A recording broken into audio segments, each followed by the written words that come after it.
ಯಾವುದಾದ್ರೂ ಸಂಕಷ್ಟದ ಸಮಯದಲ್ಲಿ ಒಂದು ಫಾರ್ಮುಲಾ ಬಂದೇ ಬರುತ್ತೆ. ಆ ಫಾರ್ಮುಲಾವನ್ನ ಹಾಕಿ ಏನಾದ್ರೂ ನೋಡಿದ್ರೆ ಈಸಿ ಆಗುತ್ತೆ, ಕಷ್ಟದ ಪರಿಸ್ಥಿತಿಯು ಕೂಡ ಕೂಲ್ ಆಗಿ ಹೋಗುತ್ತೆ. ಅಂತಂದ್ರೆ ಈಗ ಒಂದು ಎಕ್ಸಾಂಪಲ್ ತಗೋಬೇಕು ಅಂತಂದ್ರೆ ಗಣಿತದಲ್ಲೂ ಕೂಡ ಒಂದಿಷ್ಟು ಪ್ರಾಬ್ಲಮ್ಗಳಿರುತ್ತೆ, ಅದಕ್ಕೆ ಸೊಲ್ಯೂಷನ್ ಅನ್ನೋದು ಹಾಗೆ ಸಿಗ್ತಾ ಹೋಗುತ್ತೆ. ಒಂದು ಫಾರ್ಮುಲಾ ಆಡ್ ಮಾಡಬೇಕು, ಆ ಫಾರ್ಮುಲಾವನ್ನ ಆಡ್ ಮಾಡಿದ್ರೆ ಗಣಿತದಲ್ಲೂ ಕೂಡ ಸರಿಯಾದ ರಿಸಲ್ಟ್ ಬರುತ್ತೆ.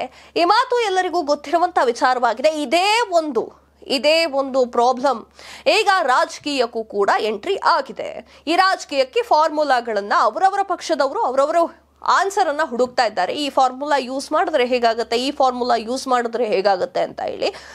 ಈಗ ಕಾಂಗ್ರೆಸ್ನವರು ಕೂಡ ಈ ಕೇಸರಿ ಅಲೆಯನ್ನ ಹೇಗೆ ನಿಲ್ಲಿಸೋದು, ಕೇಸರಿ ಅಲೆ ಈಗ ಆಲ್ರೆಡಿ ಬೀಸ್ತಾ ಇದೆ ಅಬುಧಾಬಿಯಲ್ಲಿ ಹಿಂದೂ ದೇವಾಲಯ, ಹಾಗೆ ರಾಮನ ದೇವಸ್ಥಾನ ಅಯೋಧ್ಯೆಯಲ್ಲಿ 500 ವರ್ಷಗಳ ಕಾಲ ರಾಮನ ದೇವಸ್ಥಾನದ ಗಲಾಟೆ ಈಗ ಅಂತ್ಯವಾಗಿದೆ 2023-24ರಲ್ಲಿ. ಈ ಕಾರಣಕ್ಕೋಸ್ಕರ ಕಾಂಗ್ರೆಸ್ ಒಂದು ಸೊಲ್ಯೂಷನ್ ಅನ್ನ ಹುಡುಕೊಳ್ಳೇಬೇಕು, ಒಂದು ಫಾರ್ಮುಲಾವನ್ನ ಆಡ್ ಮಾಡ್ಕೊಳ್ಳೇಬೇಕು. ಈ ಕಾರಣಕ್ಕೋಸ್ಕರ ಫಾರ್ಮುಲಾಗಳನ್ನ ಆಡ್ ಮಾಡಿಕೊಂಡಿದೆ ಕಾಂಗ್ರೆಸ್ ಸರ್ಕಾರ. ಕರ್ನಾಟಕದ ವಿಚಾರದಲ್ಲಿ ಬರೋದಾದ್ರೆ ಕಾಂಗ್ರೆಸ್ನವರು ಈಗ ಆಲ್ರೆಡಿ ಪ್ಲಾನ್ ಅನ್ನ ಶುರು ಮಾಡಿಕೊಂಡಿದ್ದಾರೆ. ಅದು ಯಾವ ಪ್ಲಾನ್ ಅಂತ ಅಂದ್ರೆ ಸಿಎಂ ಸಿದ್ದರಾಮಯ್ಯ ಅವರಿಗೆ 16 ಕ್ಷೇತ್ರ, DK ಶಿವಕುಮಾರ್ ಅವರಿಗೆ 15 ಕ್ಷೇತ್ರ. 16 ಕ್ಷೇತ್ರಗಳಿಗೆ ಅಥವಾ 16 ಜಿಲ್ಲೆಗಳಿಗೆ ಸಿದ್ದರಾಮಯ್ಯ ಅವರು ಭೇಟಿಯನ್ನ ಕೊಡ್ತಾರೆ. DK ಶಿವಕುಮಾರ್ ಅವರು 15 ಜಿಲ್ಲೆಗಳಿಗೆ ಭೇಟಿಯನ್ನ ಕೊಡ್ತಾರೆ, ಪ್ರವಾಸವನ್ನ ಮಾಡ್ತಾರೆ, ಅಲ್ಲಿರುವಂತಹ ಮತದಾರರ ಭೇಟಿಯನ್ನ ಮಾಡ್ತಾರೆ. ಏನು ಆಗು ಹೋಗು ಆಗಿದೆ, ಹೇಗಿದೆ ಸಮೀಕ್ಷೆ ಅನ್ನೋದ್ರ ಬಗ್ಗೆ ಅವರು ಡಿವೈಡ್ ಮಾಡಿಕೊಂಡು ಅಲ್ಲಿಗೆ ಹೋಗುವಂತಹ ಕೆಲಸವನ್ನ ಹಮ್ಮಿಕೊಂಡಿದ್ದಾರೆ.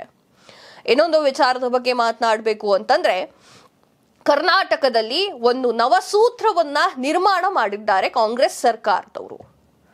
ಕಾಂಗ್ರೆಸ್ ಸರ್ಕಾರ ನವಸೂತ್ರವನ್ನ ಹಾಕಿಕೊಂಡಿದೆ ತಮ್ಮ ಕಾರ್ಯಕರ್ತರಿಗಾಗಿರಬಹುದು ಅಥವಾ ತಮ್ಮ ನಾಯಕರುಗಳಿಗಾಗಿರಬಹುದು.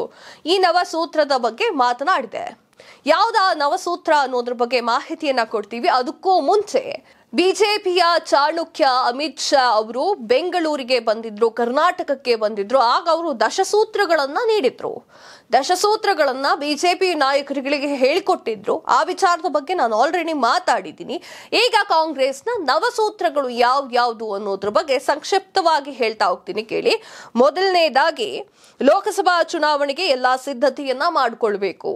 ಎಲ್ಲಾ ನಾಯಕರಿಗೂ ಹೇಳ್ತಾ ಇದ್ದಾರೆ, ಲೋಕಸಭಾ ಎಲೆಕ್ಷನ್ ನಲ್ಲಿ ಸಕಲ ಸಿದ್ಧತೆಯಿಂದ ಇರಬೇಕು. ಕಾರ್ಯಕರ್ತರಾಗಿರಬಹುದು, ನಾಯಕರಾಗಿರಬಹುದು, ಸಕಲ ಸಿದ್ಧತೆಯನ್ನ ಮಾಡ್ಕೊಳ್ಬೇಕು ಅನ್ನೋದು ಒಂದು ಸೂತ್ರ. ಆದ್ರೆ ಇನ್ನೊಂದು ಸೂತ್ರ, ಸದನ ಮುಗಿಯುತ್ತಿದ್ದಂತೆ ಕ್ಷೇತ್ರದಲ್ಲಿ ವಾಸ್ತವ್ಯವನ್ನ ಹೂಡಬೇಕು. ಈಗ ಸದನ ನಡೀತಾ ಇದೆಯಲ್ಲ, ಈ ಸದನ ಮುಗಿದ ಮೇಲೆ ಗ್ರಾಮಗಳಿಗೆ ಹೋಗಿ, ಹಳ್ಳಿಗಳಿಗೆ ಹೋಗಿ, ನನಗೆ ಕೆಲಸ ಇದೆ ನಾನು ಬರಲ್ಲ ಅಂತ ಹೇಳೋ ಹಾಗೆ ಇಲ್ಲ, ಅಲ್ಲಿ ಹೋಗಿ ಉಳ್ಕೊಳ್ಬೇಕು, ಅಲ್ಲಿ ಆ ಜನರ ಕಷ್ಟವನ್ನ ಕೇಳಬೇಕು ಅಂತ ಕಾಂಗ್ರೆಸ್ ಸರ್ಕಾರ ಈ ಒಂದು ಸೂತ್ರವನ್ನ ಕೂಡ ಆಡ್ ಮಾಡಿದೆ.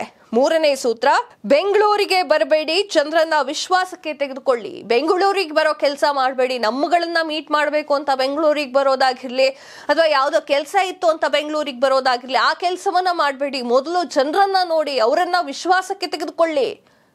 ಅವ್ರಿಗೆ ಟೀ ಕೊಡ್ಸೋದು, ಮತ್ತೊಂದು ಕೊಡ್ಸೋದು. ಯಾಕಂತಂದ್ರೆ ಇದು ಒಂದು ಪಾಯಿಂಟ್ ಆಗತ್ತೆ. ಏನು ಅಂತಂದ್ರೆ ನಮ್ಮಣ್ಣ ನಮಗೆ ಟೀ ಕೊಡಿಸಿದ್ರು, ನಮ್ಗೆ ಸಿಕ್ಕಿದ್ರು ಎಳ್ನೀರು ಕುಡಿಸಿದ್ರು ಅಂತ ಅಲ್ಲಿ ಕಾರ್ಯಕರ್ತರಾಗಿರಬಹುದು, ಅಲ್ಲಿ ಜನ ಆಗಿರಬಹುದು, ಯಾರೋ ಒಬ್ರು ಬಂದಾಗ ಆ ಮಾತನ್ನ ಹೇಳ್ತಾರೆ. ಯಾರೂ ಬಂದಿಲ್ಲ ಅಂತ ಆದ್ರೆ ಆ ಮಾತನ್ನ ಹೇಳಲ್ಲ. ಆ ತರ ವಿಶ್ವಾಸವನ್ನ ತೆಗೆದುಕೊಳ್ಳಿ ಜನರ ಹತ್ರ ಅಂತ ಒಂದು ಸೂತ್ರವನ್ನ ಹೇಳಿದೆ ಕಾಂಗ್ರೆಸ್ ಸರ್ಕಾರ. ಇನ್ನೊಂದು ಸೂತ್ರಕ್ಕೆ ಬರೋದಾದ್ರೆ, ಮುಖಂಡರು ಕಾರ್ಯಕರ್ತರ ಜೊತೆ ಸಂಪರ್ಕದಲ್ಲಿರಿ. ಮುಖಂಡರ ಜೊತೆ ಹಾಗೆ ಕಾರ್ಯಕರ್ತರ ಜೊತೆ, ಕಾರ್ಯಕರ್ತರನ್ನ ಕಡೆಗಣಿಸಬೇಡಿ, ಕಾರ್ಯಕರ್ತರ ಜೊತೆ ಸಂಪರ್ಕದಲ್ಲಿ ಸದಾ ಇರಿ, ಆಗು ಹೋಗುಗಳನ್ನ ಕೇಳ್ತಾ ಇರಿ ಅಂತ ಹೇಳಿ ಕಾಂಗ್ರೆಸ್ ಸರ್ಕಾರ ಇದೊಂದು ಸೂತ್ರವನ್ನ ನೀಡಿದೆ. ಸರ್ಕಾರದ ಗ್ಯಾರಂಟಿಗಳ ಬಗ್ಗೆ ಜನರಿಗೆ ಹೇಳಿ ಅಂತ ಇನ್ನೊಂದು ಸೂತ್ರವನ್ನ ನೀಡಿದೆ. ನವಸೂತ್ರದಲ್ಲಿ ಇದು ಒಂದು ಗ್ಯಾರಂಟಿಗಳನ್ನ ಕೊಟ್ಟಿದ್ದಾರೆ. ಆ ಗ್ಯಾರಂಟಿಗಳನ್ನ ಸಾರುವಂತಹ ಪ್ರಯತ್ನವನ್ನ ಮಾಡಿ ಅಂತ ಕಾಂಗ್ರೆಸ್ನವರು ಈ ಒಂದು ಸೂತ್ರವನ್ನ ಕೂಡ ಆಡ್ ಮಾಡಿದ್ದಾರೆ. ಮಹಿಳೆಯರಿಗಾಗಿರಬಹುದು, ಬಡವರಿಗಾಗಿರಬಹುದು ಗ್ಯಾರಂಟಿಗಳನ್ನ ಕೊಟ್ಟಿದ್ದಾರಲ್ವಾ, ಅದನ್ನ ಜನರಿಗೆ ಸಾರಿ ಅಂತ ಇನ್ನೊಂದು ಸೂತ್ರವನ್ನ ಹೇಳಿದೆ. ನಿಮ್ಮ ಕ್ಷೇತ್ರದ ಅನುದಾನವನ್ನ ಬಿಡುಗಡೆ ಮಾಡ್ತೇವೆ, ಕ್ಷೇತ್ರಕ್ಕೆ ಬರುವಂತಹ ಅನುದಾನವನ್ನ ಬಿಡುಗಡೆ ಮಾಡ್ತೇವೆ, ಅದ್ರ ಬಗ್ಗೆ ಕಾನ್ಸಂಟ್ರೇಟ್ ಮಾಡಿ, ಅದನ್ನ ಜನರಿಗೆ ತಿಳಿಸುವಂತಹ ಪ್ರಯತ್ನ ಮಾಡಿ ಅಂತ ನವಸೂತ್ರದಲ್ಲಿ ಇದು ಒಂದು ಸೂತ್ರ. ಕ್ಷೇತ್ರದ ಅಭಿವೃದ್ಧಿ ಕಾರ್ಯಕ್ರಮಕ್ಕೆ ಚಾಲನೆಯನ್ನ ನೀಡಬೇಕು. ಬೆಂಗಳೂರಿಗೆ ಬರೋದಾಗ್ಲಿ ಅಥವಾ ಮನೆಯಲ್ಲಿ ಕೂತ್ಕೊಳ್ಳೋ ಕೆಲಸವನ್ನ ಮಾಡಬೇಡಿ, ಕ್ಷೇತ್ರದ ಅಭಿವೃದ್ಧಿಗೆ ಚಾಲನೆಯನ್ನ ನೀಡಿ. ಅರ್ಧಮರ್ಧ ಕಟ್ಟಿ ನಿಲ್ಸಿದ್ರು ಕೂಡ ಅದನ್ನ ಕಂಪ್ಲೀಟ್ ಮಾಡಿ ಚಾಲನೆಯನ್ನ ನೀಡಿ, ಬಡಬಗ್ಗರಿಗೆ ಅದು ಹೆಲ್ಪ್ ಆಗ್ಲಿ ಅನ್ನುವಂತಹ ಕಾರಣಕ್ಕೋಸ್ಕರ ಕಾಂಗ್ರೆಸ್ ಸರ್ಕಾರ ಈ ಒಂದು ಸೂತ್ರವನ್ನ ಕೂಡ ಹೇಳಿದೆ. ನಿಮ್ಮ ಕ್ಷೇತ್ರದಲ್ಲಿ ಹೆಚ್ಚಿನ ಲೀಡ್ ಅನ್ನ ತಂದುಕೊಡಿ ಅಂತ ಹೈಕಮಾಂಡ್ ಅಥವಾ ಕಾಂಗ್ರೆಸ್ ಸರ್ಕಾರ ಹೇಳಿದೆ. ಅಂದ್ರೆ ಲೀಡ್ ಅನ್ನ ತೆಗೆದುಕೊಂಡು ಬರುವಂತಹ ಕೆಲಸವನ್ನ ಮಾಡಬೇಕು ಅಂತ ಈ ಒಂದು ನವ ಸೂತ್ರದಲ್ಲಿ ಇದೊಂದು ಸೂತ್ರನೂ ಕೂಡ ಹೌದು. ಇನ್ನೊಂದು ಸೂತ್ರಕ್ಕೆ ಬರೋದಾದ್ರೆ ಅಂದ್ರೆ ಲಾಸ್ಟ್ ಸೂತ್ರ, ಪಕ್ಷದ ಅಭ್ಯರ್ಥಿಯನ್ನ ಗೆಲ್ಲಿಸಿ ಕೊಡೋದತ್ತ ಗಮನವನ್ನ ಹರಿಸಿ. ನೀವೇ ಕಚ್ಚಾಡ್ಕೋಬೇಡಿ, ಪಕ್ಷದ ಅಭ್ಯರ್ಥಿಯನ್ನ ಗೆಲ್ಲಿಸುವಂತಹ ಪ್ರಯತ್ನಕ್ಕೆ ಎಲ್ಲರೂ ಕೂಡ ಕೈ ಜೋಡಿಸಬೇಕು. ತಳಮಟ್ಟದ ರಾಜಕೀಯ ಎಲ್ಲ ಬೇಡ, ಅಭ್ಯರ್ಥಿಯನ್ನ ಗೆಲ್ಲಿಸುವಲ್ಲಿ ಗಮನ ಇರಬೇಕು ಅಂತ ಖಡಾಖಂಡಿತವಾಗಿ ಇದೊಂದು ಹೇಳಿಕೆಯನ್ನ ನೀಡಿದೆ. ಅಂದ್ರೆ ಸೂತ್ರವನ್ನ ಹೇಳಿದೆ ಅಂತಾನೆ ಹೇಳಬಹುದು. ಕಾಂಗ್ರೆಸ್ನ ನವಸೂತ್ರದ ಮುಂದೆ ಬಿಜೆಪಿಯ ದಶಸೂತ್ರ ಏನ್ ಮಾಡುತ್ತೆ, ಏನಾಗುತ್ತೆ ಅನ್ನೋದನ್ನ ಕಾದ್ ನೋಡ್ಬೇಕಾಗಿದೆ. ಬಿಜೆಪಿ ಅವರು ಅಮಿತ್ ಶಾ ಅವರು ಬಂದ ಮೇಲೆ, ಅಂದ್ರೆ ಅಮಿತ್ ಶಾ ಅವರು ಕರ್ನಾಟಕಕ್ಕೆ ಬಂದಾಗ ದಶಸೂತ್ರಗಳನ್ನ ನೀಡಿದ್ರು ನಾಯಕರುಗಳಿಗೆ. ಈಗ ಕಾಂಗ್ರೆಸ್ನವರು ನವಸೂತ್ರವನ್ನ ಇಟ್ಟುಕೊಂಡಿದ್ದಾರೆ. ಆಲ್ಮೋಸ್ಟ್ ಆಲ್ ಸೇಮೇ, ಬಟ್ ಕೆಲವೊಂದಿಷ್ಟು ಕಾಂಗ್ರೆಸ್ನವರು ಆಡ್ ಮಾಡ್ಕೊಂಡಿದ್ದಾರೆ. ತಮ್ಮ ಪಕ್ಷಕ್ಕೆ ಏನು ಬೇಕೋ ಅಂತ ಆ ತರ ವಿಚಾರಗಳನ್ನ ಆಡ್ ಮಾಡ್ಕೊಂಡಿದ್ದಾರೆ. ಇದೆಷ್ಟು ಈ ಹೊತ್ತಿನ ವಿಶೇಷವಾಗಿತ್ತು. ಮತ್ತಷ್ಟು ಸುದ್ದಿಗಳಿಗಾಗಿ ನೋಡ್ತಾ ಇರಿ ಲೈನ್ ಟಿವಿ ಕನ್ನಡ.